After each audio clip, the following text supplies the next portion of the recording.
Saudações, guerreiros na vida. Sejam bem-vindos ao canal Tempo Negativo 25567. Hoje é meu dia solar 22411, onde se conclui que faltam 3156 dias solares para esse ego que vos fala cumprir com o seu processo de individuação. Pois bem,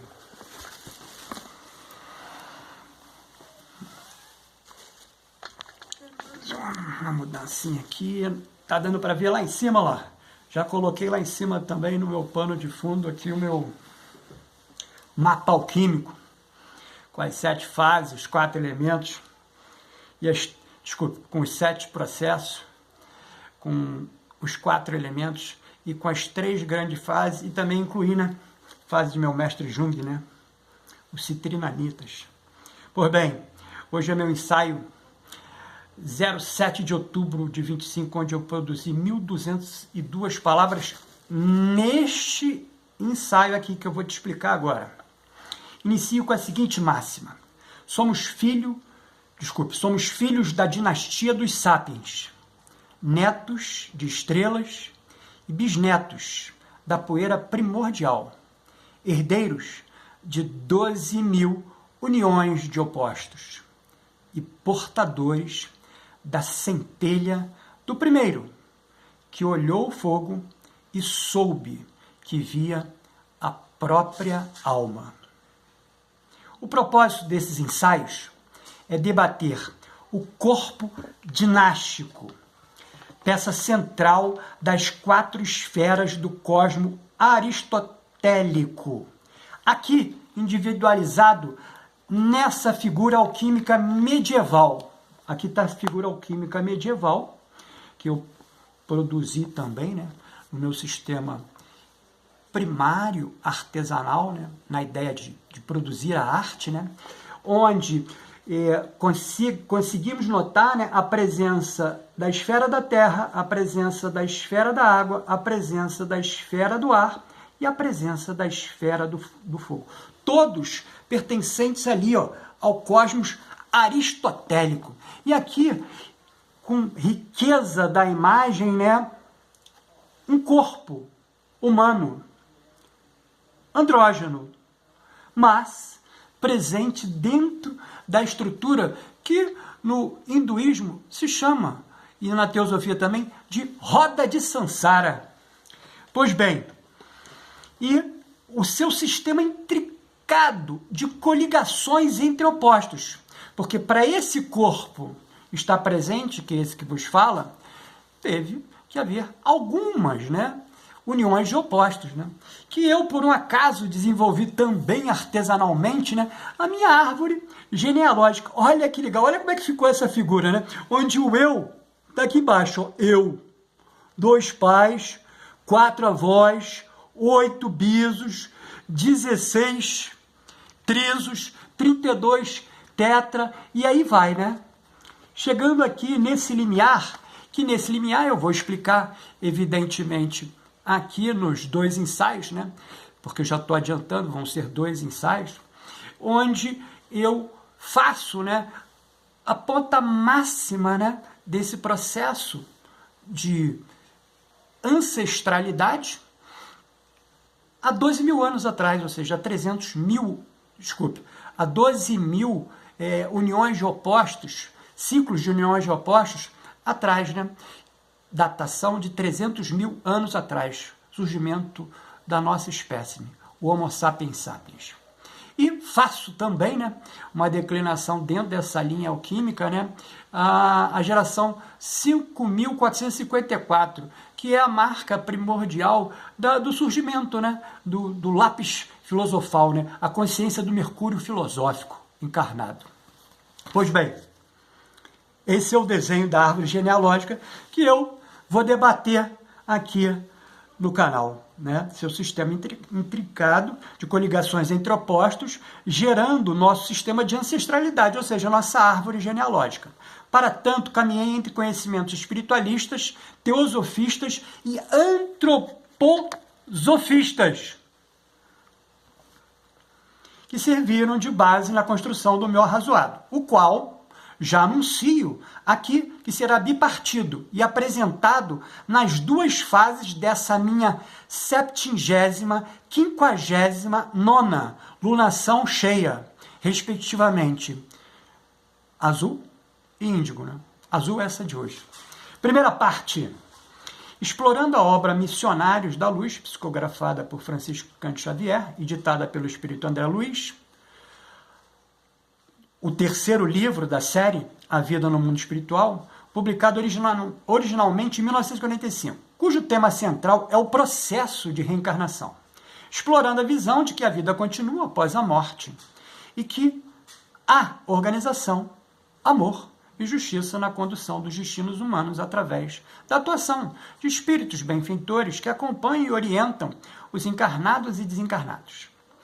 Sabemos que somos, dentro da doutrina evolutiva, representantes do Homo sapiens sapiens, que é a classificação científica do homem moderno, uma subespécie do Homo sapiens, o homem sábio, caracterizada por um cérebro desenvolvido e capacidade de raciocínio abstrato, que permitiram-nos o desenvolvimento da linguagem, cultura e colaboração em larga escala, diferenciando-nos de outras espécies humanas que já existiram e se extinguiram, onde nós, Homo sapiens sapiens, surgimos na África há aproximadamente 300 mil anos, marcando um ponto de evolução significativo. Nosso primeiro ancestral, na linha biológica do Homo sapiens sapiens, seria aquele indivíduo geneticamente moderno, onde os registros fósseis mais antigos conhecidos hoje vêm de Jebel Irhoud, no Marrocos. Esses primeiros humanos já apresentavam as características anatômicas e cognitivas do homem moderno. Assim, biologicamente, nosso primeiro antepassado é um membro desse grupo ancestral, que eu aqui escrevi, né? Na parte de cima, né? Progenitores primordiais da dinastia Sapiens, avós da 12ª milésima geração. Assim, na linguagem simbólica e genealógica, poderíamos nomear esse primeiro ancestral como, que eu acabei de falar, progenitor primordial da dinastia Sapiens. Ou em forma mais poética, Adão Sapiens, o primeiro representante consciente da espécie capaz de refletir sobre si mesmo, inaugurando a linhagem da autoconsciência. Do ponto de vista alquímico e arquetípico, esse primeiro Homo sapiens sapiens representa a primeira conjunção de opostos em plena consciência. A fusão entre a animalidade instintiva, terra, e a razão simbólica, ar, ou seja, a primeira manifestação do Mercúrio filosófico encarnado na espécie. De novo olhando, né, trazendo essa figura, né, ou seja, a terra e o ar, né, a razão simbólica e a razão instintiva. Pois bem, essa dinastia não é apenas genealógica, mas espiritual. Por isso, eu coloco na 454 geração, consciência do Mercúrio filosófico encarnado. A minha árvore genealógica, na nossa árvore genealógica, né? Porque eu e você somos comuns a essa espécime, né? Pois nela começa a sequência das encarnações conscientes do princípio humano. É o início da grande obra coletiva da humanidade. De acordo com esses conhecimentos que me debrucei, o intervalo não é fixo para todos. Nem todas as almas seguem o mesmo padrão. Por isso, montamos esse exemplo com 4 linhas de projeto de planejamento reencarnatório, baseado nos estudos espiritualistas, teosofistas e antroposofistas. Tipo de espírito 1, reencarnação rápida. Características, espíritos com dívidas graves ou fortes ligações kármicas com familiares e desafetos, geralmente ainda muito ligados à matéria. Tempo médio no plano astral, alguns meses a 5 anos. Motivo do intervalo, retornam rapidamente para reparar faltas ou continuar provas pendentes. Vou me valer mais desse desse final. Continuar provas pendentes para pensar a 12ª milésima geração até a 5.454 geração, né? Tipo de espírito 2. Intervalo médio, intervalo médio. Características, espíritos em processo de aprendizado, com evolução gradual, que precisam de tempo para planejamento reencarnatório. Tempo médio, no plano astral, 30 a 80 anos terrestres, aproximadamente de 15 a 40 horas no plano astral pela proporção. Motivo do intervalo, período dedicado ao tratamento perispiritual, estudo e definição das provas, que na obra Missionários da Luz, essa narrativa aprofunda a compreensão sobre as tarefas dos missionários espirituais, que auxiliam os seres humanos na Terra, de acordo com as leis divinas e o planejamento reencarnatório. Especificamente, nesse momento em que nós estávamos na terceira dimensão do plano astral e, portanto, já havíamos nos recuperado da morte da nossa última vida, mas que, no fundo, sabíamos que nossa jornada não tinha terminado. Nossa consciência ainda precisava se desenvolver em vários aspectos. Recebemos a sugestão, através dos mentores espirituais, sobre a necessidade de um novo ciclo na Terra para nosso desenvolvimento espiritual. Nesse momento, nada foi nos imposto. Nada nos obrigava a voltar. Recusar essa reencarnação que nos encontramos agora significaria perder a oportunidade de nos desenvolver da maneira certa na dimensão correta. Pois, no planeta Terra, a matéria não é suscetível à alteração imediata pela força do pensamento. E precisamos dessa limitação para poder evoluir.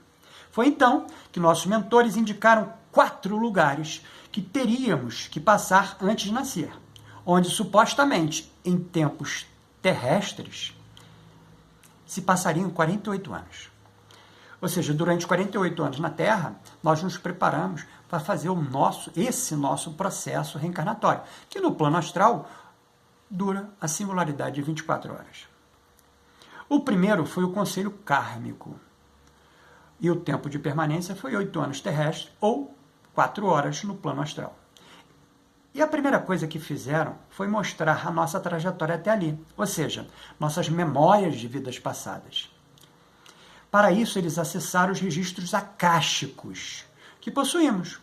Cada escolha feita, cada emoção sentida, cada pensamento e tudo que pudesse contribuir de alguma forma para o planejamento da nossa próxima encarnação.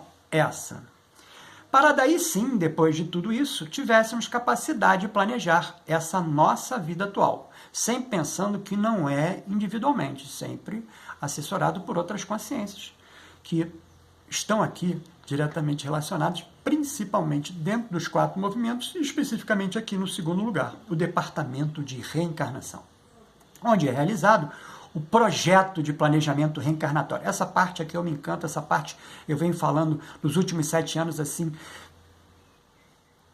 digamos assim, constantemente, né? Porque é uma linha de raciocínio que eu tenho. Ou seja, tudo que eu faço, eu me preparei para fazer exatamente assim. Inclusive aquelas coisas que possivelmente eu olho dentro de uma linha e falo, pô, não precisava, mas errei. Mas eu achava que não precisava, mas precisava sim para poder entender esse procedimento. Onde é realizado o projeto de planejamento reencarnatório. O tempo de permanência são 22 anos terrestres, ou 11 horas no plano astral. Definir a família que nós nascemos. Nessa ligação de vidas passadas, pode existir 2 cenários. Ou nossos pais foram grandes amigos, ou podem ter sido grandes inimigos. Pessoas que tivemos conflitos intensos e agora precisavam se reencontrar em um novo papel para que o amor tomasse o lugar da dor. E o mesmo procedimento foi feito com o lugar que nós renascemos, pois essa é a cultura que mais ressoa com o padrão vibratório da família envolvida nesse procedimento de resgate. Também nesse segundo lugar, junto com os nossos mentores, foi definido qual a energia sexual estaria mais alinhada com a nossa missão nessa vida. Ou seja, se seria a energia Yin ou a energia Yang. Até porque nenhuma alma possui sexo. Ela é andrógena. E ao longo das reencarnações transita entre esses dois polos, buscando o equilíbrio perfeito entre essas duas polaridades. Aqui também existe o planejamento do corpo que nós usamos hoje, que foi moldado de acordo com as nossas necessidades espirituais. Contudo, foi-nos dado certa autonomia de escolha dentro de um tipo de cartilha de possibilidades, já pré-determinadas dentro dos limites de um código genético já estabelecido, com o formato do rosto, o tamanho dos membros, a qualidade da voz e até mesmo certas tendências físicas e espirituais. Então, ficou interessado nessa verbalização? Escreve aqui nos comentários sua opinião e me adiciona no WhatsApp informado aqui na descrição desse vídeo, que estamos disponibilizando em PDF pelo valor simbólico de R$ 11,18. De novo o 11 aqui, né? 3 vezes o 1 e 1 vezes o 8 vai fazer 11. O método terapêutico para psique. Esse aqui, senhores, está prontinho já para os senhores poderem receber e fazerem a sua própria autotransformação, autocuidado, autopercepção. Para, em contextos terapêuticos, acompanhar e auxiliar outros guerreiros na vida a lidar com emoções difíceis, traumas e outros desafios emocionais, que vamos juntos buscar o nosso equilíbrio. Lembrando em tempo que hoje iniciamos a vibração da lua cheia azul, energizando o chakra laríngeo, o Vishuddha. Olha ele aqui, ó, o laríngeo, o Vishuddha, que se encontra também aqui dentro do método terapêutico para a psique, que você pode se auto-administrar. Você me vê no próximo vídeo.